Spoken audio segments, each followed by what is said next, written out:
Gruff. How are you, How are, Brian? Hey. how are you, buddy? Yeah, I'm I'm doing okay. good. This is the very first time that I'm talking to a beekeeper from outside of the. Well, no, I guess I talked to Ian, but he's part of the continental. So, but this is the first time I'm talking to someone from over the pond, so to say. And from the UK as well, I Wales and the know. UK. Yeah. Do you know? So I got to ask. Do you know Sebastian beekeeping gardening? Not off memory. If I see a photo of him, I might recognize him. I forget, Sebastian. Where are you from? Because he's over. Man, I don't know whether he is in the UK or I don't know where he is at. But yeah, he's over there as well. So yeah, we've got a bunch of the Americans jumping in here. So Rodney Middleton, he's a buddy of mine. Um, Kodiak, Lee, those are all guys. They're always in the chat. So Beehive Homestead. In fact, this guy here, I was just out of town for work, and I was able to go over to his place in Virginia. So there you go, Southampton. That's well, UK. That is 100%. Yep. Yeah. There you go. There you go. So Gruff, I got questions for you. Fire away, Brian. How long you been? What got you into beekeeping? Well, it's short story, or like the fast version was, I lived in the Uh-huh. countryside all my life. I Uh-huh. always wanted to farm, so I wanted to keep cows, wanted to keep sheep. But Yeah. my parents didn't own a farm, so I went off. I did countryside management in university. Came back home, got a job as a ranger, countryside ranger, like a Oh, wow. park ranger. So I did that for a long time. But when you're in the job and there's a hunger there, there's an interest there, like a niche that you want to scratch, and the job wasn't doing it for me. I wanted a farm. I wanted to be producing a crop. I wanted to sell something. And after a bit of research, turns out you don't need much land to keep bees. And you put bees somewhere, they fly everywhere in other people's land, and they come back. So that works quite well. And Yep. I got into it. I got given 2 hives back in 2010. Wow. Fast forward to now, over 200 hives. We produce several tons of honey ourselves. We buy honey from other local bee farmers as well, so they produce honey for us as well. And the honey's sold right across the UK. So it's been a long journey. 12 years in the making, really. We're 3 members of staff now, me, my wife, and we employ Esset in the shop. And the business has transformed massively, really. Where before we were just a honey farm producing our own honey, where now we produce our own honey. We buy honey in from other bee farmers. Mm-hmm. We've got a beekeeping shop. We sell the equipment. We now sell bees. We sell pretty much anything to do with beekeeping. That we do it. We do beekeeping training on the farm as well. So we've tried to have a very much diversified beekeeping business. So if the honey crop is down one year, well, at least we can sell bees, and at least we can do training and maybe sell some of the equipment, and that keeps the business quite healthy. Nice. I saw just recently, you quit the day job. Yeah. So I've been a countryside ranger. Funny enough, the same time I started keeping bees, that's when I became a park ranger. Mm-hmm. And the last 5 years, as the bees have been growing, I've been weaning off the job. So I went down to 4 days, then down to 3 days, and this year then there was just so much work on, and I was so stressed. I was getting white in the beard. Something had to give, So the time had come where we can do it. We're in a position we can pack the job in and go full time on the bees, and not having looked back, really enjoying it. And we've had through COVID and everything, we've had 2 years of good growth. Awesome. So we're in quite a good position, really, to be really going for it. Yeah. And, surprising what more you can do with extra time. You think you got problems. Time fixes a lot of problems, because you just got. It's like having more staff. You just get more stuff done in a week. Yeah, that's true. That's true. Another friend of mine that I watch online on YouTube. he does. He's a kind of hobbyist beekeeper, but he wants to expand. But his business, he does laser engraving, and he was getting kind of that point where he was like, look, if I quit the day job and I'm making decent amount of income from the business, if I quit my day job and I invest that time into, this other, what's going to happen? And he, just like you, I mean, gets more done, so that is awesome. Yeah, I mean, don't get me wrong. Quitting your job is scary to go self-employed. When you've been doing something, I was doing a job for 12 years, and all of a sudden you just don't go there anymore. I mean, that change does take time to, even though that's what you want to do. Yeah. And any change is stressful, Right. But you just got to know basically. I know it was the way I did it was I suppose the safe way. I didn't quit the full-time job. I weaned myself off. So Yeah. I wasn't 100% reliant on that income because I was slowly bringing another income into the line. But bees is expensive. I didn't have a lot of money to buy 100 hives at the start. It's taken me a long time to build up. Plus, getting married, buying the farm, getting kids, all that slows everything down. It definitely does. Yeah. I wish, like, as far as myself expanding, work, it kind of keeps me in check. So where I'm at right now with my 10, now I'm going to have 11. That is about the tops of what I can manage just with my time. So, because I'm, I travel for work sometimes. So when you're out of the state, can't do anything. Yeah, and I bet you when you're out of the States, bees want to swarm as well. Yeah, I was kind of lucky this year because I think this comes with, experience though. I did my splits and things. I lost 2 swarms, but that was it. And it's like, well, Brian's working towards 50. Lee is wrong. Yeah, Lee, you are wrong, buddy. But you can only do so much, and bees, they're bugs in a box. So we try and manage them the best we can. But this year I kind of had my splits and everything almost timed. I think from when I had ordered the queens that I got, I was about 6 days off. So from ordering them over the winter time, and then when the spring hits and you're only about 6 days off, I was kind of happy with that, So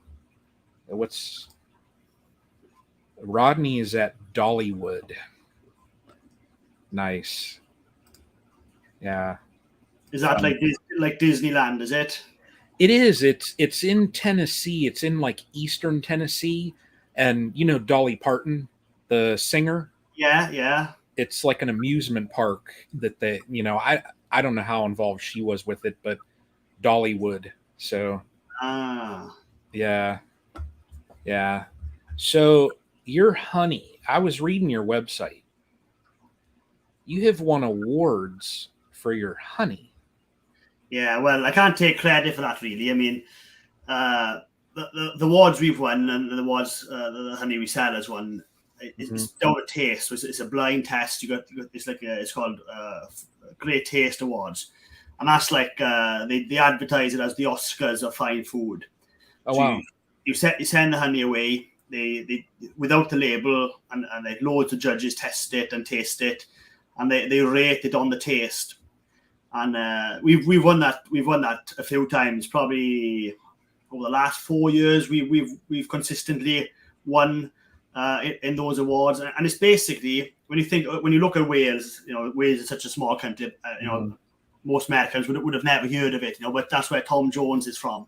So Tom Jones and Gruff, Rees, that's where we're from. We've got hardly any arable farming, so everything's either beef farming or sheep. And in Wales, everything's like grass reared. So everything's out in the field. It's all grass. Nothing is reared inside really. So everything is just grazed outside. Mm-hmm. So within that farming method, you've got lots of hedgerows. You've got the clover in the fields. And because we haven't got any arable farming, the only flowers we've got is the wildflower. Oh, okay. Wildflower converts into excellent tasting honey. Yeah.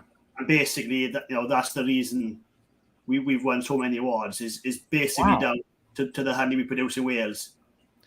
Now, you probably know I'm going to ask, have you ever shipped your honey to the U.S.? We have sent a tiny bit, maybe in the region of maybe 20 jars over the last few years, a jar here and there. Okay. But nothing like export, in a big way, Yeah. We're probably going to have to talk because I'm going to have to add a jar over to I don't even have room on my windowsill over there. I've got all kind of, here we go. I'm going to move my camera. My whole window is filled with honey from different, basically all over the U.S. so far. I've got South Carolina, Alabama, Louisiana, New York, Texas. I do have some from Canada over there, in fact. Ohio. Oh, gosh. I got a couple states over there. So, yeah. Nothing transatlantic yet. No.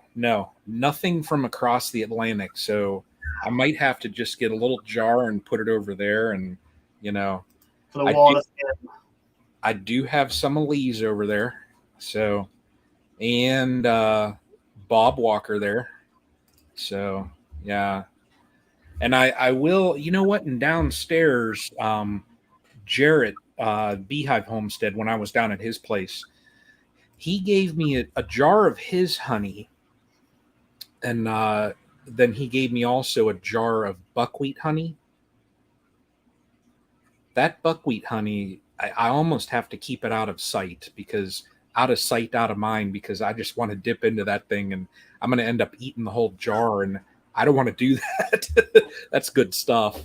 Yeah, I've had buckwheat honey before from, I don't know if you follow him on YouTube, Richard Noel. Yeah. I do. Yeah, he sent me a jar, and that was delicious. Yeah. Really, really good. Yeah, that stuff's good. Richard, I believe, is going to the conference that Cayman Reynolds has, that Hive Life conference in January. So in January, is it? Yeah. January, February? Yeah, Yep. He is.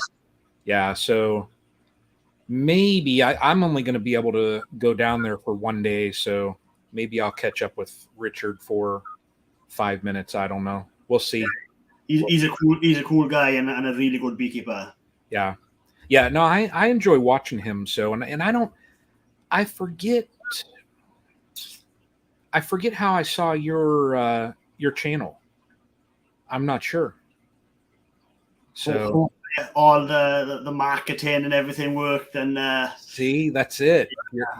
You're out there marketing, and I'm like, who is this guy?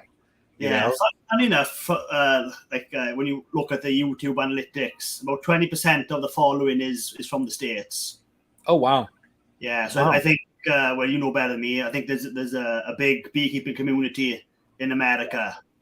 Yeah, big country and good farmers. Right. Yeah. What is that? The alias. That is weird. Look at that. The alias. That's funny. I tried to put in, I'm using this new thing, Nightbot, so that it throws links and stuff. And I plugged in there so that it would drop the link for your channel. And I had to have messed something up. That's hilarious, though. The alias. Gruff, you are now an alias. Yeah, whatever that means. Right. Yeah. I learned that. Oh, yeah. Oh, okay. And that might have been it, what Bob said there from Black Mountain. It might have been from Lawrence. I'm not sure. Yeah, it could have been. I was on his channel over the winter, I think. That might have been it. Because I know Lawrence was doing some lives here and there for a little bit, but now, it's everybody gets busy in the summertime. Yeah, and he works full time as well, so yeah, beekeeping and working a full time job plus a family. I mean, you still got to be a dad, Right. Yeah. Wow. Kai, Um, Jamaica, I believe. If I'm not mistaken, he is in Jamaica. So, Lee, thanks for dropping that link there. So you have how many? I just saw you installed some queens into some nukes, correct? Yeah, I was doing that today again. Yeah. Yep. So all spring and summer we make nukes up to overwinter to sell in spring. Okay. Plus we keep, I don't know, maybe 40, 50 back for ourselves. Because we get roughly around about 10% winter losses, but sometimes it can trickle up to 15, 20% at the worst. Yeah. So to stay where we are, we've got to produce nukes to replace losses and stuff. So it's almost a weekly job doing splits. Yeah. So we buy queens in. We've been buying a lot of British bred queens this year to sell. The demand there, I'm sure in America, you guys want American grown, American bred. Mm-hmm. Well, it's the same in the UK. People want British honey, British bred queens, British bred nukes. So instead of buying imported queens, and we're trying to do like a home reared nuke. Okay. We've been doing a lot of that. Now you said on average like 10% loss. That 10% loss, what's the cause? Mainly just failing queens. That's what I would put it down to. I mean, Varroa with us is under control. We treat every year. Mm. We get summer losses, things swarm, or an artificial swarm, or something didn't work. And by the time you get back round, everything's gotten too late to fix. So you'd lose something like that. And just in the winter, if the queen's not bred right, she goes in the winter, runs out of semen. That's it, And okay. And I think people forget, really, there's a life cycle to everything. Hives are not supposed to live forever. So basically, I want the hive to eventually die off. I can melt the flames down before it gets too black, harvest some wax out of it, scorch it down, put new frames in, and then you've got a nice box for the nuke to into, and hopefully that is going to produce very well for the next 3 years or so. Okay. Well, at the start of my career, or at the start of beekeeping, I used to try to keep all these hives going all the time. Where now I'm more of a let nature take its toll on some of the bees. And I suppose you just breeding off the best stuff all the time then, because all the problem it's like with sheep. If you've got a sheep and that struggles to bring a lamb every year, it always gets ill. Well, you're better off selling that sheep because you don't want to breed from it. So I'm bringing that kind of farming method into my beekeeping, where we're just ruthless. If there's a hive and it keeps going queenless, or there's something going wrong, just let it die out. I'll make another with a good queen, and that will take its place. Yeah. Makes sense. How many colonies are you at now? Just over 200 with the nukes. So maybe 230, 240, that kind of number. We've got another 15 queens coming next week again, and then that's it for the queens. Wow. Okay. So but I mean, that's still small scale bee farming compared to like some of the bigger guys, But in the UK, I mean, it's quite average. I mean, I think the average bee farmer he's probably keeping around about the 250 hives as a one-man band doing. Yeah. Okay. How far out do you want to expand? That's a good question. Probably, if I can have, say, 200 producing hives for honey, then maybe another 100, 150 nukes to go alongside them. Mm-hmm. That would probably be my limit, really. Yeah. Especially with it just me on the bees, Mm-hmm. Yeah. I mean, if I don't have any more bees, I need some extra help, and then that round of bees doesn't justify really getting help. Then you're gonna have to get another 100 or so hives to justify employing someone to help you, Well, if you expand out to about 400 or 500, give me a call.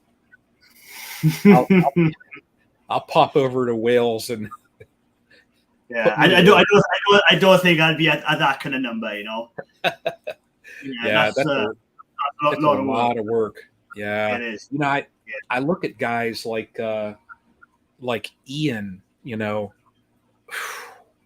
I just, oh gosh, Yeah, those just guys are on a different level. You know, they're super yeah, streamlined. They're yep, probably the best beekeepers in the world. You know, yeah, and to be able to run a business that kind of scale, running that kind of numbers, doing it very efficiently, staying profitable. I mean, those guys are the best in the world. You know.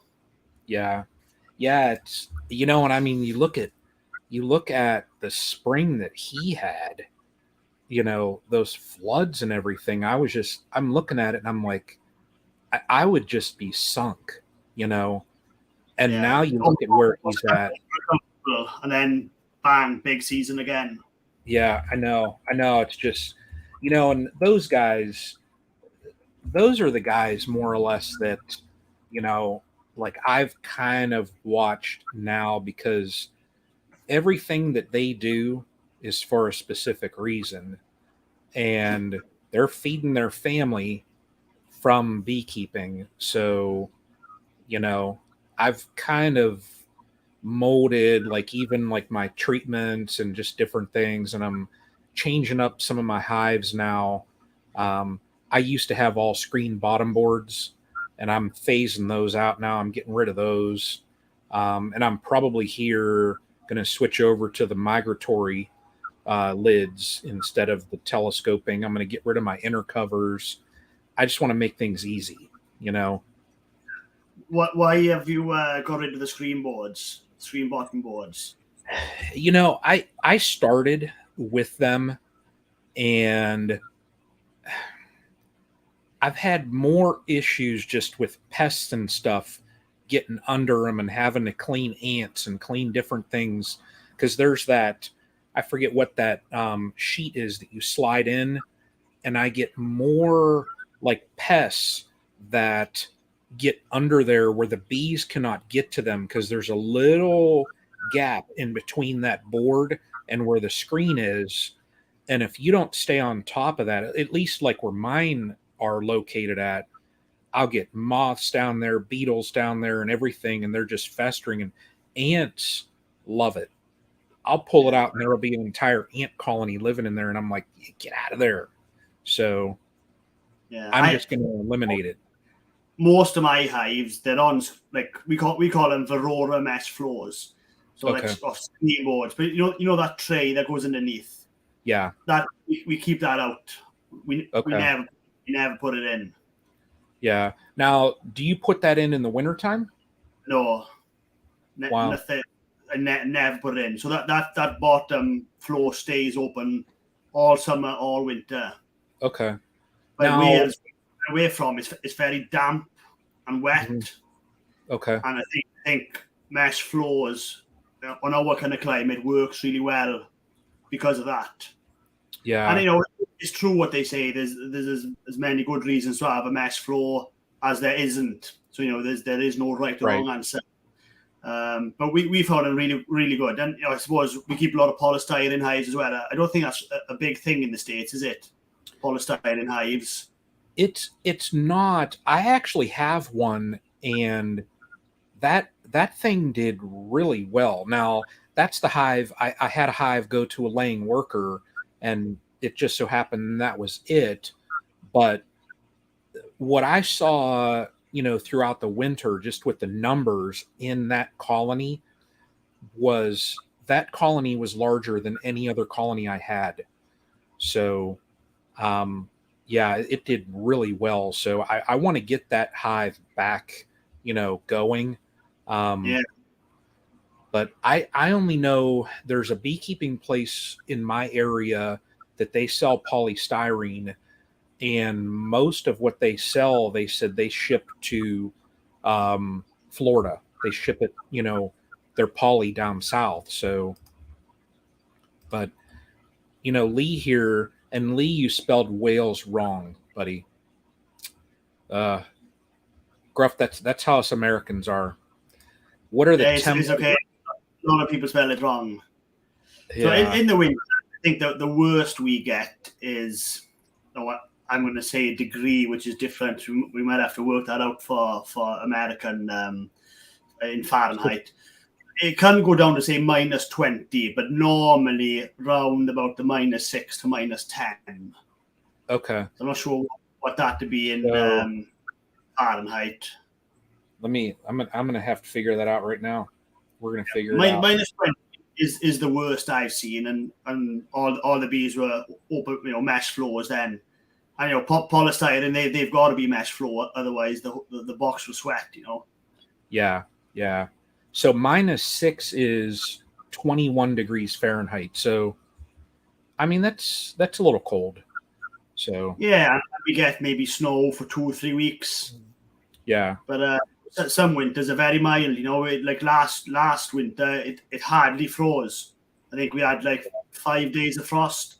But other really. winters, we might get 3 months of frost. It's very I don't know, global warming, whatever you want to call it. I mean, it seems like it's benefiting Wales. I know, like you watch other countries flooding and crazy weather, but Yeah. things seem to get better for Wales. With we get a lot of rain now, we get a lot of sun in the summer.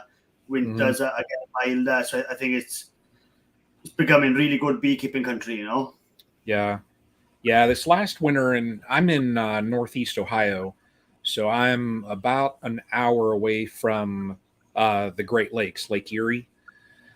And we had our winter didn't really start until into January, and we had about 3 solid months of just snow. And I mean, um, it was a miserable winter.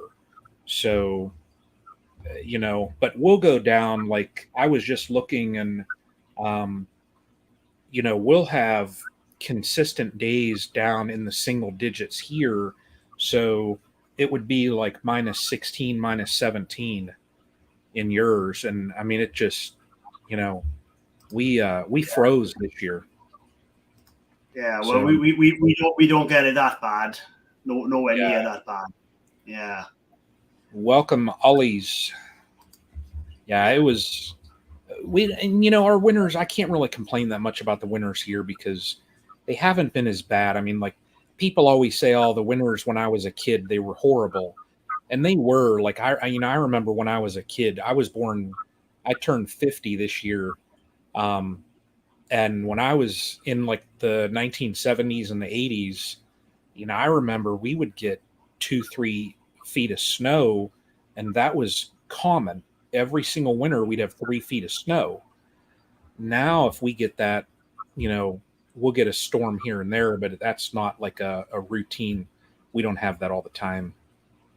So yeah, Wales, that seems like the place to visit. yeah. The only downside of Wales is the rain. We get a lot of rain. Yeah. That's the biggest downside of Wales, really. But when we get good weather, the ground is wet and things produce. So Yeah, right. swings and roundabouts, like we say. Yeah. Yeah. LaGrange, she's Canada. I'd rather get those wet UK winters and the horrible frozen wasteland winters.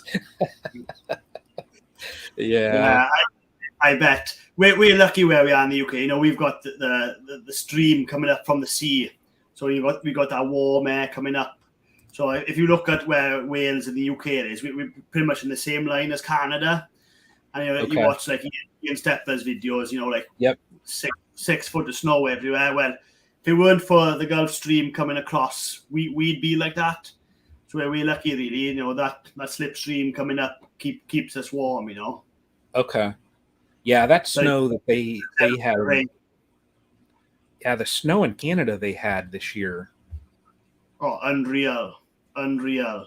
The UK would just shut down with that kind of snow. It'd be Yeah. like the end of the world, apocalyptic. Yeah. Yeah, I don't know how people deal with that. I mean, like I don't know whether he was putting some videos up just to joke, but you saw those videos that Ian put up where he was walking in it and that wind was just whipping him like crazy. And I'm like, I wouldn't even want to go outside. Yeah, there's a reason they keep the bees in the shed there, you know? Yeah, I know. Yeah. Yeah. Now, you said earlier you guys keep the Varroa in check. Mm. What do you use over there for your Varroa? So my favorite treatment is Apivar, so I'm Amitraz. Okay. So we find that works really well. Hmm. 8 to 10 week treatment after the honey comes off. Yep. And yeah, it knocks them right back. You know, I find out of everything that I've tried, I Hmm. think that's probably the most effective thing on the market at the minute. Okay. Yeah, I've used it as well. I'll throw Apivar in early in the year, and like right now where we're in between flows, I've been hitting them with oxalic acid vapor. So I've got a vape gun from another. He's a beekeeper in Maryland and Larabie's. Um, Rob, and I know a couple people use his vaporizer. It's a pretty decent vaporizer. I went through yesterday. Oh man, double cracking eggnog. Ian's crazy. But yeah, I went through and did my couple colonies um, in no time. You hit them, and I'm trying to do treatments every 4 to 5 days. That way I kind of get that half life where there's still like an effective treatment in the colony. Um, and I'm trying if I can get 5 treatments on him here in August, and then we'll get into that flow. And I'm thinking on doing like you. I'm thinking on just dropping some strips after I pull my fall crop and checking my mite count, seeing where my numbers are. So yeah. In the UK, it's normally we rely on either one good treatment in the autumn, or what a lot of guys like to do is they do the autumn treatment, whether you do Apivar, Apigard, anything kind of thymol based, max Yeah. strips. Some guys use it. I don't know if you guys use that. And then come when they're broodless, then December, January, they'll vape them then. But Okay. very rare, because spring comes pretty quick with us. Come April, May, that the flow can start there. We don't Okay. really get a period within the spring months to treat anything. Mm-hmm. So we got to try and do it in the autumn as best we can, really. And a lot of the guys, they'll put the bees on the heather, and the bees will be late coming back from the heather. Then the temperatures drop, so pretty much you can't use anything else apart from Apivar anyway. Oh, okay. Okay. But I think vaping hasn't really taken off massively yet. Not in the UK, but I Yeah. foresee that becoming a main treatment for Varroa, I think, because it's cheaper. When you look at the cost of Apivar, it's expensive. Yeah. Well, and that's one of the reasons why I switched to it, because I used to do the Apivar, and in the fall I was using Formic Pro, but Formic is, I've lost queens to it. I lost 2 last year. I ran into problems. Just I hit them with oxalic, but it wasn't the dosage that they're finding out now is effective. It was a lower dosage, the recommended dosage, but it's too low. And I decided, well, I've got to do something, just because I want them going into the winter strong. I want my mite counts down. And I hit them with Formic, and the temps, when they creep up close to that upper limit, I lost 2 queens. So, and that was into September, and those 2 colonies, they never, that's that important time where they need to be laying up their winter, bees, and I lost both of those colonies in the winter. So yeah, I've heard a lot of people say now with the max strips as well. Where say you lost 2 out of 10, well, that's 20%. yeah. Say you got 100, and that's 20 hives. So yeah, I haven't really dabbled that much with max, just because of what people tell me is put me off. Yep. And so I just think Yeah. Apivar work well. There's a very low withdrawal rate to it. It doesn't stay in the wax. Well, they say it doesn't stay in the wax. As long as that works, I mean, I'll cycle it every couple of years. I'll get like a Thymovar or the Apigard in there every now and again instead. But I tend to see the mites a lot faster in the season if I'm using like a thymol-based treatment compared to chemical like Amitraz. Yeah. Now your seasons, like you guys ramp up real quick into spring. When does your season like start? Like when, it probably starts March or? Yeah, maybe probably not March. Certainly, if the weather comes good, it starts off in April. Okay. And then the queen rearing guys, they start selling the queens in May. So you can't get British bred queens before May. But, they start to work in April. Come May, they get good weather, and then middle to the end of May, we start to get some homebred queens. But up until that, we can buy queens from Italy, from Europe, and if stuff is really strong, end of April, start of May, we can split them and bring imported queens in to help out. About April time, the season starts and it goes all the way through. Then May, maybe bits of June, we'll get a little bit of the spring crop. We hit what's called a June gap. Then in the UK, we get what's called a June gap. So it's a period between the spring flow and the main flow, where there's no flowers for bees. And this year was really bad year for it. We were feeding bees like crazy in June, just because they were on the brink of starvation. They just spring was really bad for us. We didn't have much of a spring crop. June gap came, stuff was starving. We fed them. But the weather came amazing, and we've got a record honey crop now, just off the spring, off the summer flow. That's and awesome. It's still coming in now. We've got this invasive weed called Himalayan balsam. I'm not sure if this is in the States. It's like a pink flower with an exploding seed pod. Very, very invasive, but the bees love it. So the bramble, the clover, all that's gone over now, but they're working the balsam. And there's a little bit of ivy, which hasn't yet started, but I'm hoping in the next few weeks we can get a little bit of ivy before we pack the season in. Yeah. But certainly come September, I mean, the season's over. Wow. Okay. Similar, like about you're about similar to my area, because where I'm at in Ohio. I think this year it was towards the end of April, really, where I started, and we might go a little bit into October, and that's about it. So, we've got that window where we have to stay on top of them and make sure that they have enough stores, to get themselves through the winter. But your season, it's similar to my area. So I wish I had the season like Lee and those Southerners in those southern states. Just crazy. I see them in February and stuff out there with their bees, and I'm just like, this is crazy. I look out my window and there's 2 feet of snow. I'm like, yeah, I don't even want to look at this. It's just crazy. It's nice to have a break come the winter. Yeah. Because come round about now, everybody's tired, and it's nice, like we say, put the bees to bed, get them fed.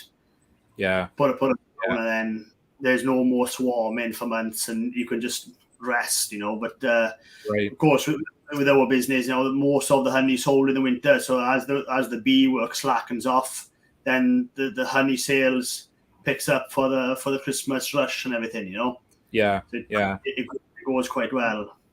Now, when you, Lee's saying I got to move south. One day, buddy, one day. Yeah.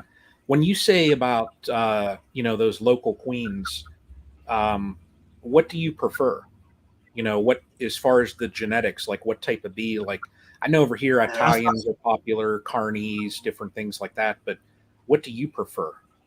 Yeah, that's a good question. So we keep 2 types of bees. We've got the native, what I call them Welsh black bees, but they're actually, what they really is, European black bee. So that's your Apis mellifera mellifera, very dark bee. Mm. Not an amazing honey producer, but very hardy, survives the winter pretty good. So we got a lot of them, and we keep buckfast bees. So Okay. the British bred buckfast bees that I use, the lines are from Denmark. So the island mated Danish buckfast bees. So the breeders, they buy breeder queens in from Denmark, and like renowned best buckfast bees in the world. Their bees will go head to head against anything worldwide. Really good. Low in swarming, low in disease, high honey output. They're brilliant, and the Danish guys have really taken that forward. Before AI, they've got big islands off the mainland where they can selectively breed queens and everything. So a lot of the breeders come from Denmark, come into the UK. The guys will set up an apiary with Danish bees, and they'll rear queens from those sites then. And those queens, they do really well, and that's the demand is there, especially for selling nukes. People want the British bred stuff, and I know you Americans are patriotic as well. You see that USA badge on the front, you got to get it, and we're the same. It's just you gotta help and support your colleagues out. Without producing me, they're out there producing queens. I mean, we got to support each other. Yeah, and that's I've learned prior. So this is my 6th year. And before I was just, I would go to Google and I'd type in, queen bee and pick out a website and okay, let's try that. But I've learned genetics just play such an important part, So my bees that I have now, they've come mostly from my buddy, and I got my queens this year. I don't know if you've heard of him, the California beekeeper, Jose. I ordered a couple queens from him, and those darn things, between the ones that I got from Greg and the ones that I got from Jose, they are just, and they're all hybrids. They're not like a specific line. They're all hybrids that they keep just for certain specific traits. And I mean, they have just exploded. So, we'll see how they do through the winter. But, the colonies look great. So we'll see, Yeah, and a lot of what we've got now between the Welsh black bees we've got and the buckfast, they crossbreed as well. So we try and keep different sites, because we sell a lot of bees. So some people want the black bees, some people want the buckfast bees. So for that reason, we try to keep a lot of them apart this day and age. But some of the sites then they do mix. Yeah, I know you can't see the one in here, but the one in here, she's like a Caucasian hybrid, and she's solid jet black. So that'll be my second Caucasian kind of hybrid that I have. So I'm putting them in specific hives. That way I can, I changed it up that they're Gruff, and I got it to work. But that'll be my second Caucasian.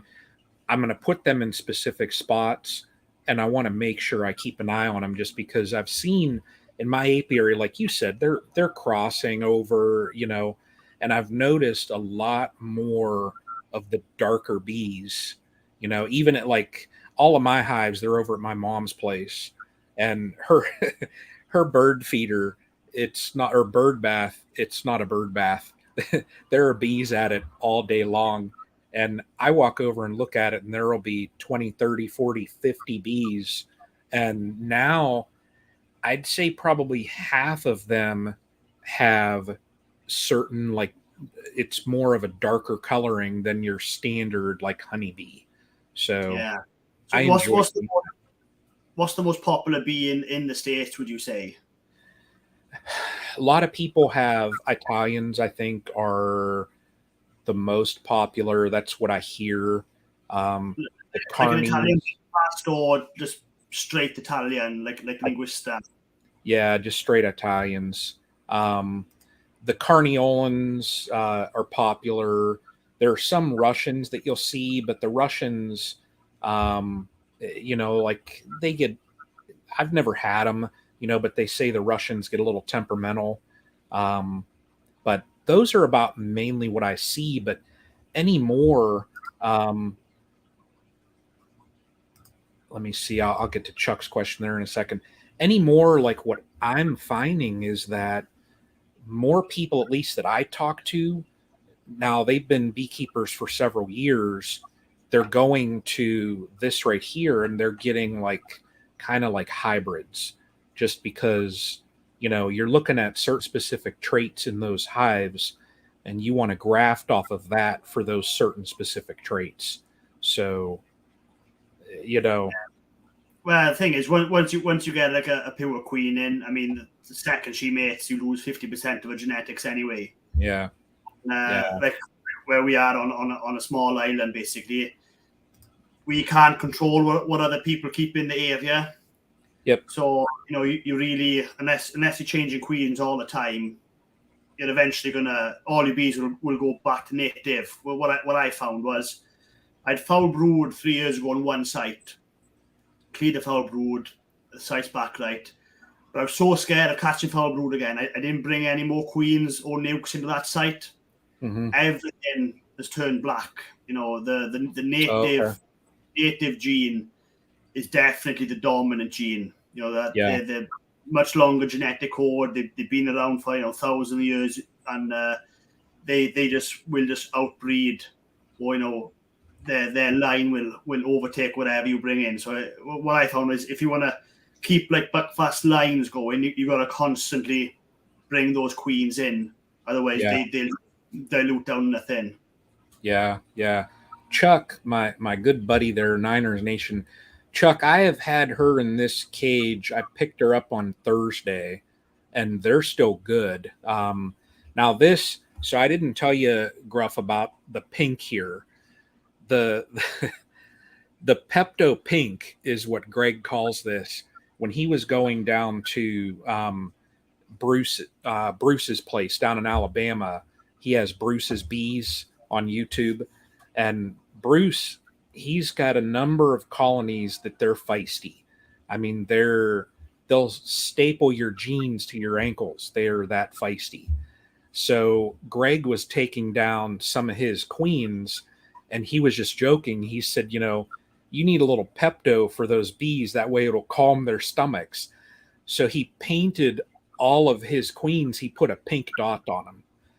Well, now Greg, he had said when I had stopped Thursday real quick, he said, you would not believe it, but every customer this entire week that has bought queens from me wants a Pepto Pink dot on them. And I'm like, oh my God. So, but he actually had one of these that he drove from Ohio down to Alabama. He was on vacation with his family, and he still had one of these queens in his jacket pocket. So that was 6 or 7 days. And when he was driving back home, he had stopped at another guy that was in here, Walker B, and gave him, that queen. So she had been caged for, I think, 7 or 8 days. And when Bob installed her, she's laying up like a storm. So, I give them breakfast. When I have my coffee, I do a little drop of water and I give them their breakfast, and they're good. I like to get them in straight away when queens come with me that day. Yeah. I did my split yesterday. So she's going to get, when I'm done here, I'm going over and I'm going to install her. So she'll be in here, from early week. So probably 4 or 5 days, I think she'll be in this cage. So not too bad, not too bad. So Terry says, poor girl. Nothing I can do, Terry. Yeah. I have to pull up. Let's pull this up. let's see here. There we go. Those that do not know, check that out. Please check that out. And I got to pull up. That's not the one I want to pull up. This right here. Is that right there? That's your award-winning stuff? That's it. Yeah, that's it. I gotta try some. I love your website. Thank you. It's a Shopify website. Funny enough, it's we found that platform really good. If anybody watching this is thinking of setting up a website to sell honey, Shopify is really good. You even do a whole frame. Wow. Yeah. So hotels will buy that, and when you go down for breakfast, they'll have the full frame by the toast machine. People can just cut right in and get the raw honey on the toast, you know. And that's a great gift as well, you know. What you buy someone who's got everything? Well, I bet you he hasn't got a full frame of honey in the house. Yeah, that is awesome, man. Yeah, and your cut. So, how much, like, typically, how much of the cut comb will you do in a season? Well, that's a good question. We started off doing 10 supers a year, but now I've probably got about 40 boxes out there now cut comb. Wow. Yeah. That and is out of the 40 supers, I mean, not every frame is going to be suitable. As well, they'll be, and they've really got to make it perfect, Right. I expect this year, once the honey comes off, I think a lot of the frames is going to be really good for cut comb. Yeah. I was going through your site, and I mean, this is I'll make sure everybody that watches, I think I might have it already in the description. I'm not sure, but I'll make sure that it's there. But yeah, I definitely got to order something from you. I do. So, and what was it?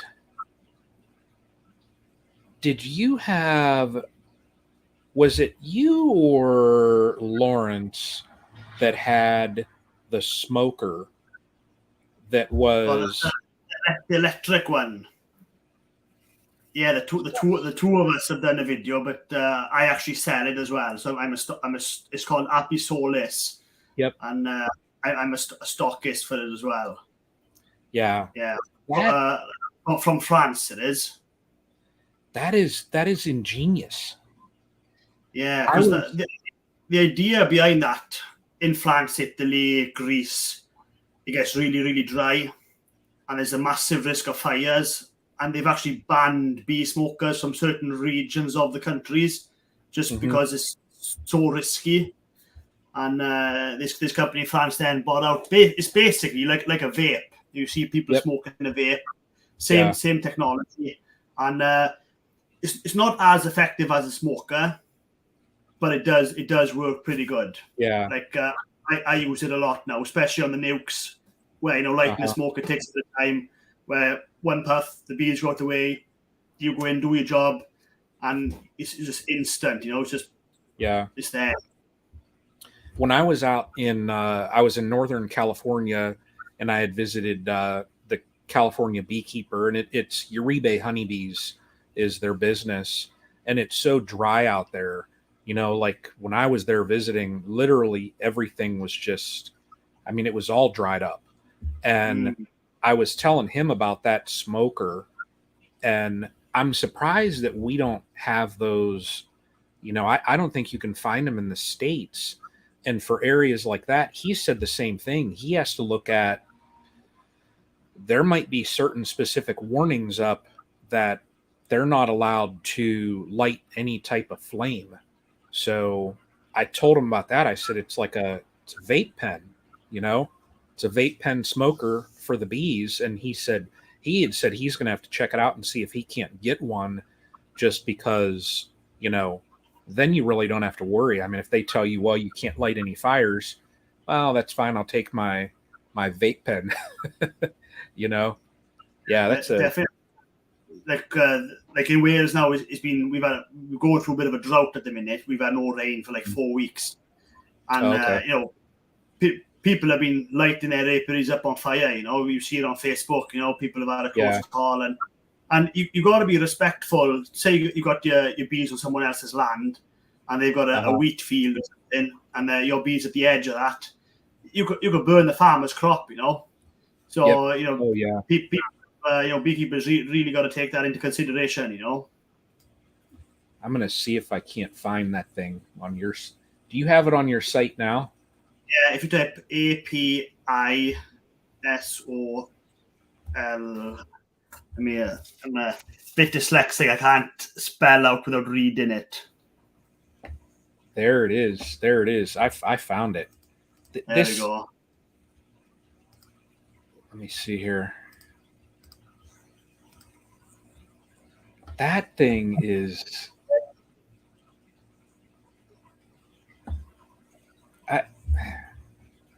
Yeah. Now the solution that you use with that, how long does it last? I mean, they reckon the solution is good for 200 hives, so 200 inspections. So it's pretty good. Pretty good. I mean, I'm still on quarter of a bottle, and I've been using it for, well, just on the nukes since I did the video, so about 3-4 weeks. Okay. Yeah, that thing is slick. I saw that and I was just like, you got to be kidding me. So, yeah. You look at beekeeping, 100 years ago, we had bees in boxes. Fast forward 100 years, we still got bees in boxes. Compare that to farming. You go back 100 years ago, they were plowing a field with a horse. Now there's self-drive 400 horsepower tractors out there. The industry is unrecognizable, yet beekeeping hasn't evolved at all. We've got polystyrene hives, we've got an electronic smoker, but basically bees are in boxes. We spin the honey out. Nothing's changed. There hasn't been any kind of big technology breakthroughs within the industry at all. Right. Yeah. No, and that's the truth. I mean, they're still in boxes. Maybe some different style boxes like the polystyrene. I have a couple of the Apame hives, but they're boxes. They're just insulated boxes. The equipment we use, a smoker is a smoker. I mean, you could go back 100 years and use that same style smoker. A hive tool is a hive tool, Yeah, it's the same, really. I mean, I know a beekeeper who still has got boxes from 1940. So just after World War II, there was a lot of ammo boxes, bullet boxes about the place. Yeah, there was rationing. You couldn't get timber.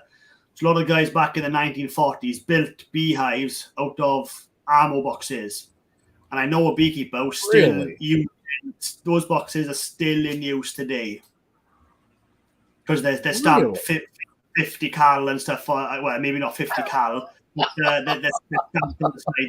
You can see them. It said the caliber of the bullet. That is crazy. Yeah. Wow. Yeah, I mean, it is true. I mean, beekeeping really, there's been a couple, I guess, minor tweaks to equipment, but overall, I mean, like you said, yeah, there hasn't been any really like major changes. We still wear a jacket. Well, at least some of us do. We use a hive tool. We use a smoker. Now, not unless you're these guys. Yeah, if you're like different. Yeah, farming, like you said. I mean, they got those. They have the tractors that are GPS and they self-drive themselves. Yeah. They didn't have combines 100 years ago. Didn't have these big, sheds with fans blowing clean air through. Didn't have powdered milk. Have bottling machines, milking machines. We didn't even have a tractor. It was just a horse. All that has developed over 100 years, and this stream industry. But beekeeping is maybe so small a niche, maybe, Right. the money wasn't there to try and bring something forward, and we're starting to see it now. We got this Happy Solis coming out. Varroa treatment is still slow coming out. I mean, there's still only a handful of treatments we can use.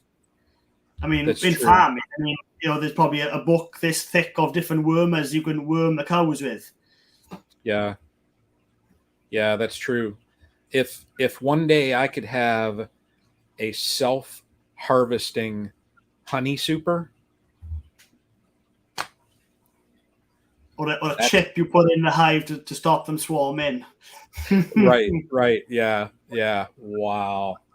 Yeah. I mean, that's food for thought there. I mean, yeah, a lot of other industries, I mean, they're just light years ahead of, even if you look back at beginning of the 1900s, it's just technology is so different. But yeah, beekeeping, and I don't know. I mean, I don't know how much beekeeping really can change. No, I thought that too. Like it's all in well saying the industry hasn't changed much, but bees they're semi-wild. I mean, even though they're livestock, I mean, we've got no real control over them. Like we can with sheep and cows. Like we can't train them basically. Yeah. So they've got to live semi-wild for them to be able to cope. And Right. realistically, what can you do? And probably not much more than what we're currently doing. Yeah. Maybe there's room to selectively breed better lines. I mean, you look at like a Frisian cow 60 years ago and a Frisian cow now, they look totally different. And you see that with dogs. Like a British bulldog 60 years ago looks nothing like a British bulldog today. They've been bred to be like that. And I know Brother Adam. I don't know if you heard of Brother Adam, the guy who came up with the Buckfast bee and Buckfast Abbey. Well, he was the first really pioneer breeder of queens, and obviously guys are really taking that forward now. With the Varroa resistant lines and everything. And I think a lot more money needs to be put into that really, and just breed better disease resistant bees. Low swarming, high honey output, winter very well. I think that's probably where we're going to see the biggest, probably in our lifetime really, the transformation of or streamlining of the honey industry. Is better bees. Yeah. Now you going on your own now. Do you do any form of queen rearing? No, that's one thing we don't do. We do the nukes, we do the honey, but we don't do queens. So we rely 100% on other bee farmers for the queens. Is that an avenue that you want to go down in the future at all? Maybe in the future, certainly not for the next 4 years. I mean, when we do artificial swarms, I mean, I let my honey producing hives make their own queens. I don't make queens, but I'll do a split and I let them bring a queen on. But certainly for the nukes we keep for ourselves, we buy those lines in, and for the nukes we sell, we buy those queens in for that. And to do queen rearing really, really well, someone's got to be almost full time doing it. And really concentrate on looking at what hives you're taking grafts from. It's not a case of just going down to the apiary or I think this is a good hive. The best guys, they really look at, and they've got like a checklist. This hive ticks this. If there's one cross, right, we're not taking grafts from that. So the top guys I know, they're really selective and they've got staff just doing that. So for me to take that on, I won't be able to do it as good as the guys I buy queens from, basically. Oh, okay. And it is tempting. We spend thousands of pounds on queens every year. You think it'd be a saving doing it ourselves, but you think, well, is it really a saving? By the time I get the mini nukes out, the time, the energy. If there's poor weather, then the whole batch you write off, and then you got to start again. we're just not kitted out for it, you know. Yeah, yeah, And that makes I sense. think in business, you know, you can try and take too much on, and sometimes you just got to say, well, I'm doing this really well. I don't think we can do that as good as someone else, Mhm. so we'll support them and buy their queens in, you know. Yeah, yeah, it makes sense. I mean, if you look at the time, I know, like when I was in uh, California, and I spent a whole day just talking to Jose about his operation. That's his main business is queen rearing. They are every day of the week, Mm, and there's just different tasks that they perform, because queen rearing, you're on your set schedule. So each day of the week they have different tasks, and you are just glued to that schedule. There's no deviation, yeah, and even when you're dealing with those little mini mating nukes, the little polystyrene ones, you have to just be on top of them things like crazy. So I guess if you're looking at it for the amount of time that you're going to put in, your time has a dollar amount, so is it really worth it? Yeah. yeah. And the other side, then, if you're going to do queen rearing, then to make it pay really well, you want to be able to sell your queens as well. Yeah. Then that's all full time, you know, picking queens, because people are really picky when they want queens delivered. So it's almost, you got to be posting queens out every day. So Hmm. you got to be picking queens, you got to be sending them in the post, and then dealing with Yeah. stuff, queens dying in the post and everything. Right. There's a lot of emotional workload Yeah. with doing that as well, you know. So Yeah. yeah, Yeah. definitely. I can't see us doing it for a long. Not unless, you know, we get more staff and the business, you know, becomes more profitable and we Uh, grow, and maybe look at, you know, having a queen division then. But certainly when it's just me, I mean, yeah, we're not going to do it, you know. yeah. Yeah. Makes sense. Yeah. Yeah. I mean, I'd Uh, like to do it. People ask me all the time, do you sell queens? And we got to say no, you know. yeah.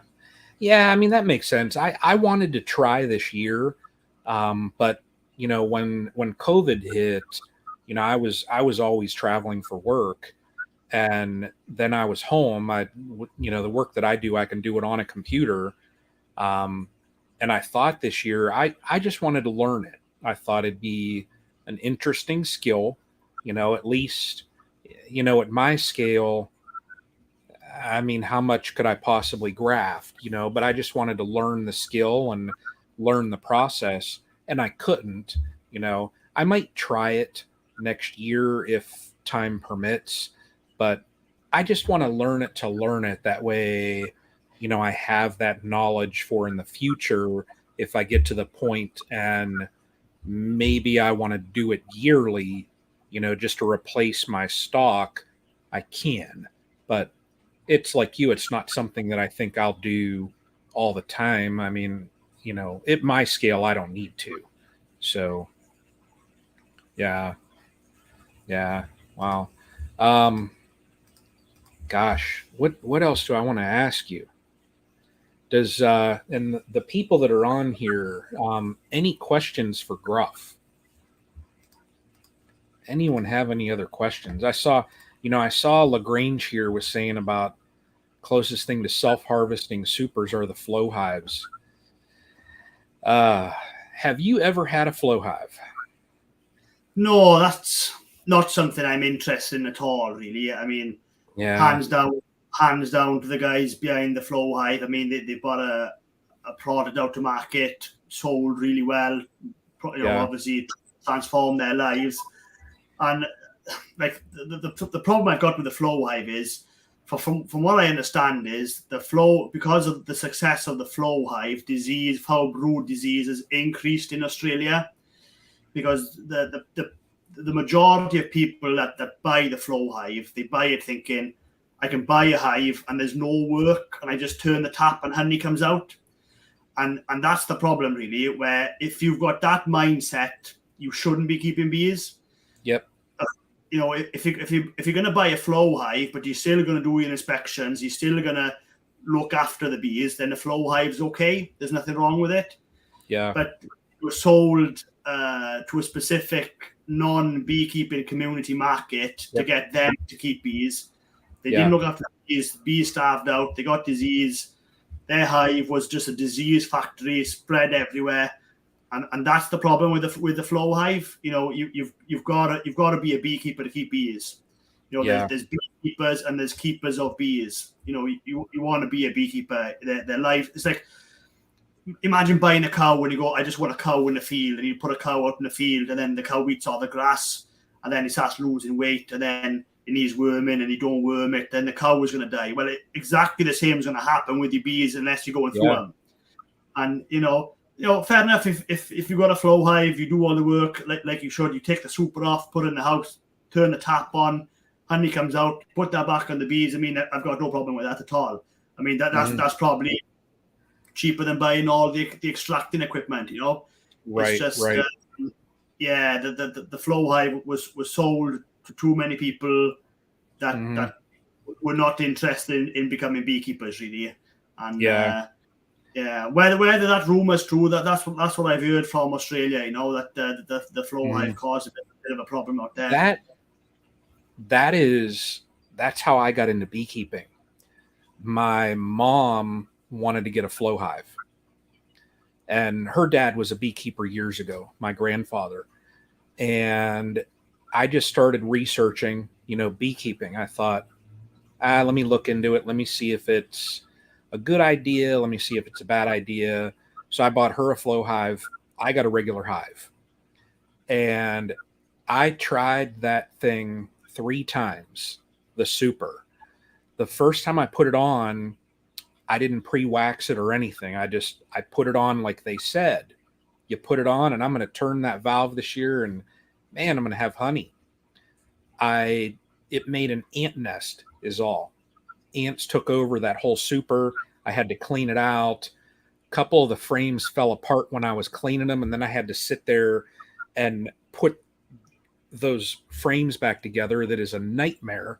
So if you ever have one, be careful that the wires do not come loose, because then you're going to sit about an hour per frame putting it back together. Horrible. Yeah. Second time I put it on, I waxed it, and it still didn't, produce anything. The third time I put it on, I was using double brood box, and people said use a single brood and put that super on it. If you can put a regular super that has, capped over frames, put that above it or almost capped, because then it'll draw the bees up into it, because they'll want to cap those frames out, and then they'll start working the flow super. And it worked a little bit, but that colony was because they were such a large colony and I packed them down into one deep, they wanted to swarm like crazy. So every week I was knocking cells down. They only, I think, produced 6 pounds of honey. And the amount of work I had to put into it to get 6 pounds of honey, I just thought, no. So I've never used it again. Yeah, and I got no idea how much a flow hive costs, but I mean, I think it's really expensive for what people tell me. And do you want to be, beekeeping is quite a natural thing. Do you want all that plastic in a hive, and all that maintenance with all the moving parts and everything? I mean, and say you get foul brood, I mean, how on earth are you going to clean those frames out? It's just going to be a reoccurring problem for you if you get disease. Where at least in a traditional hive, you can melt all the frames down, you can burn it doesn't matter. Yep. And it's just rock and roll. You back into it with new frames. Yeah. And and I suppose you got to look at the big guys. Are they using flow hives, or are they using normal hives? Yep. Yeah.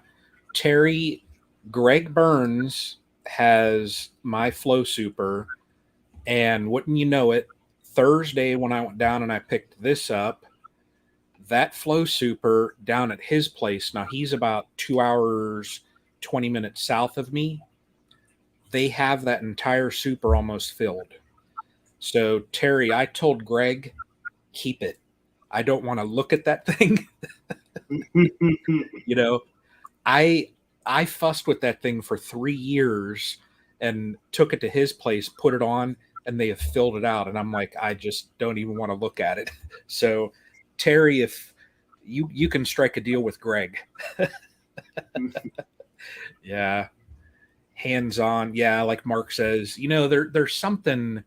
At least for me, I mean, I enjoy like when I go over and I install this queen today. Um, I want to bottle some more honey, but I just I'm more of that hands-on as well, where I enjoy spending the time and extracting. I think you learn more also being hands-on, managing the colonies. You learn to read them, and instead of, you know, you want to be that beekeeper instead. Like a lot of people say, at least I've heard people say, be a beekeeper, not a bee haver. That's Yeah. I think the flow hive it's advertised for the bee havers. It just Mm. doesn't promote those good habits, the good beekeeping habits. So yeah, Yeah, and let's at the end of the day, if you're a proper beekeeper with a farmer, hands in the dirt, outside working, producing a crop, working yep, hard. That's what it's all about. It's yep, not about outsourcing stuff, trying to find the next gizmo to make it the job easier. Farming is that's it. hard, beekeeping is hard, Yeah, and it takes work and sweat, and yep, your hands got to be in the dirt. They got to be dirty, and yeah, we get paid in honey at the end of the day. yep.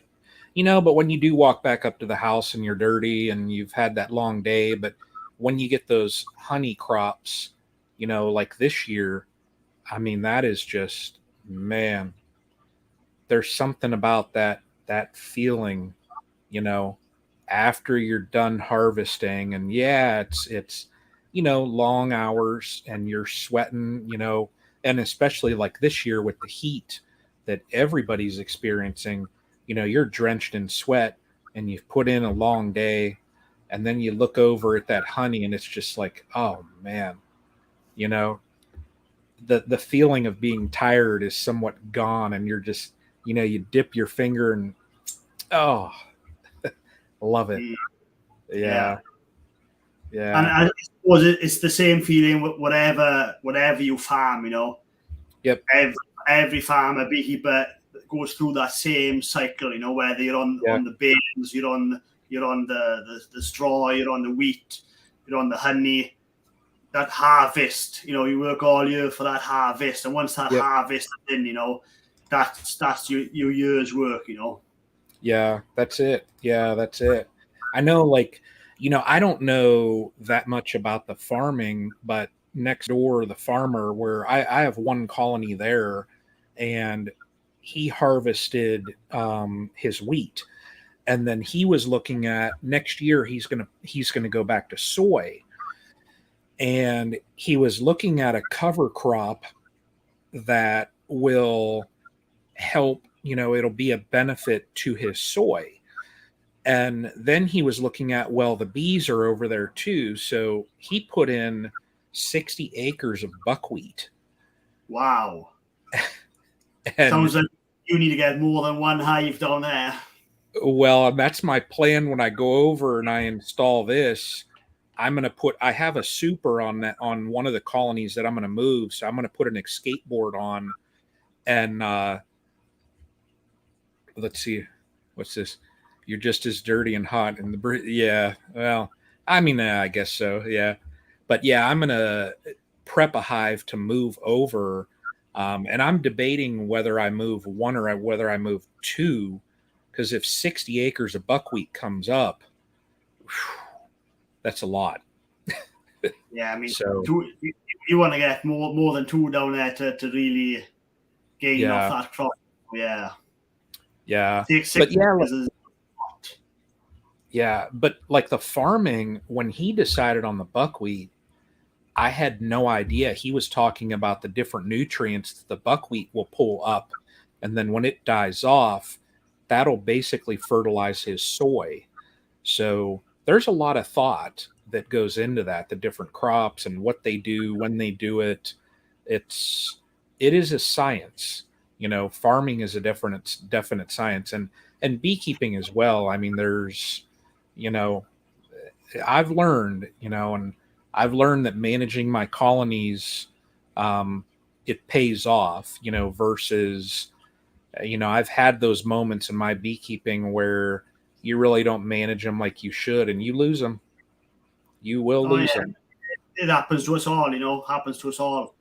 Yeah. You miss a couple of weeks and you go there, stuff are swarmed, and Yep. you just trying to fix stuff then. Yep. That's it. Yeah. And that's like that saying, being the beekeeper versus the bee haver. So for a Yeah. couple years, I can honestly say that's what I was. I had them over there, and I was more of the reactive type of beekeeper. I would see things and, oh my gosh, I got to do this now. Well, you'll never get ahead of them if you're that type of beekeeper. No, but I mean, when you're starting off, I mean, that's how you start off, and that's how you learn. And Yeah. as you take anything on, an interest builds up, and you go a bit deeper into it, and then Yeah. you start changing the way you do things, and Yep. you've got to go through that journey really Yeah. to become a beekeeper or a bee farmer. Because when you start off, Right. you're not going to be a really good beekeeper or a bee farmer. You've got to learn this skill and build an interest up as you go along. Yeah. Yeah, and that's true. That's true. I mean, it's definitely a journey, and I mean, from what is it, 2010 when you started up until now, I'm sure you could probably just sit back, and if you think of when you first started, I mean, you've probably learned so much in 12 years time. Yeah, and I think I've probably learned more in the last 3 years than all the years before that as well. I've been quite fortunate. We've got a bee farming association in the UK where all the bee farmers join. So it's like it's more than we get insurance and everything through the membership.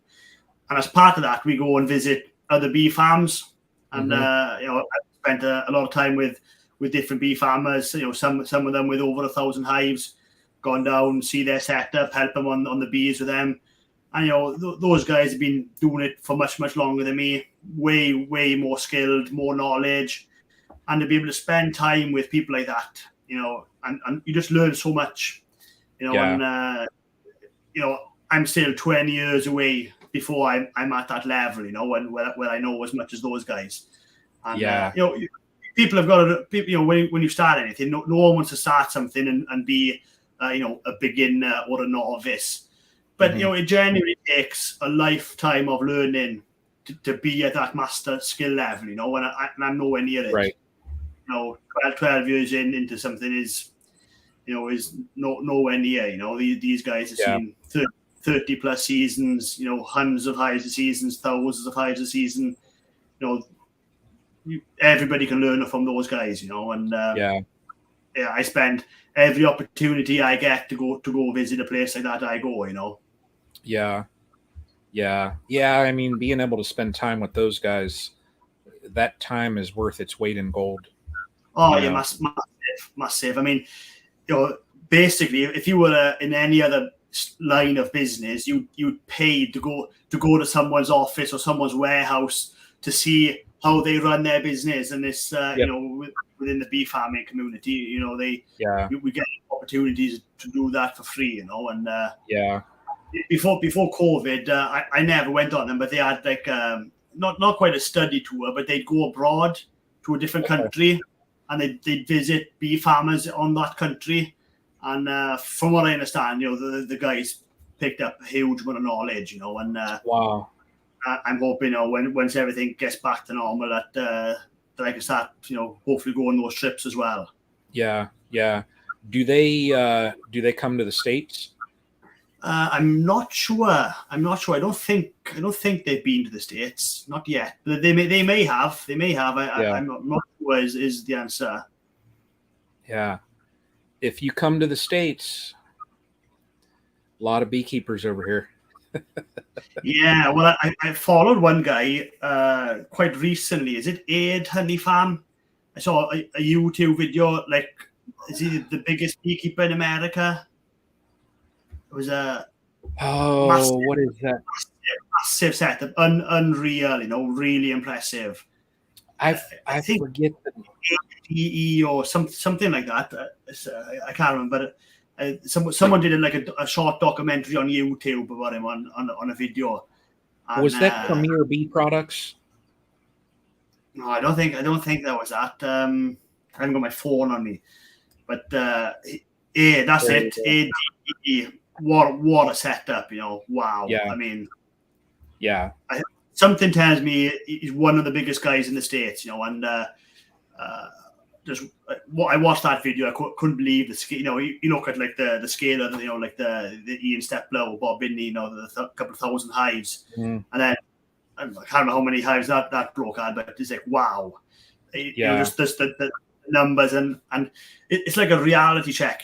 Sometimes I think, my workload is so big, how am I going to do it? And then you see a video Watch from that. me instead of 900 boxes in a day, and I'm thinking, what? I know. my work is nothing.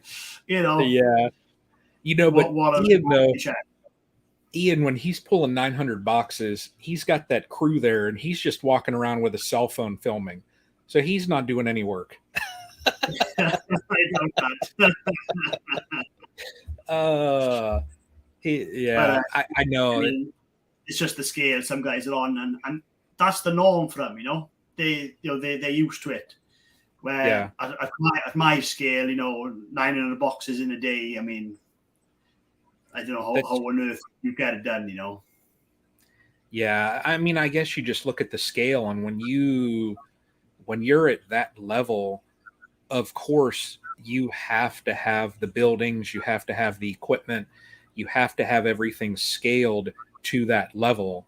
And it's just, I can't even imagine just, the logistics and setting everything up. Oh my gosh. You know, in January when I was at that Hive Life conference, Bob Binney was up talking about setting up his operation. And okay, well, here's like, the honey storage and just everything that he was talking about. And I was just like, in awe, just sitting there listening to this. I'm just like, this is unreal, you know. But yeah, such a scale, And Lee, I knew Lee would know this. 80,000 hives. I'm starting to lose a bit of signal, I think. Oh, okay. 80,000 hives, Lee. That is crazy. Wow. Yeah, I would. That's it. Yeah, that's it. Unreal. And how much Yeah. honey they could extract in a day was like unreal. I mean, 80,000 hives.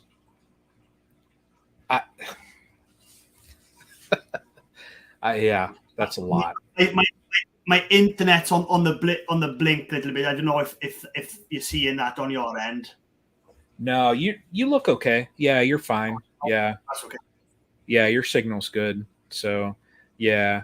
But I'm going to say we're close to about an hour and a half. Um, any last questions for Gruff before I unfortunately call it? And I got to go put this lovely girl in her home and prep a hive to move. But anybody have any last questions for Gruff? Gruff, why you taking the time out to join in and chat? I could always chat bees. Well, Yeah, that's same here, and you don't get to chat bees every day because there's not that many beekeepers, So I know. with some of us bees, we talk bees. Yeah, yeah, I know. I could talk bees every day. So, any last questions? I'm not seeing anybody toss a question, but I've got to get with you. I'll email you and figure out a way that I can get a jar of your honey, and I will have. I'll throw it over on my windowsill right there, and I'll have to try a little bit of course. But yeah, so. But I look forward to watching where you go. Definitely, you know. So looking forward to seeing how your year ends out and what the future holds for you over there.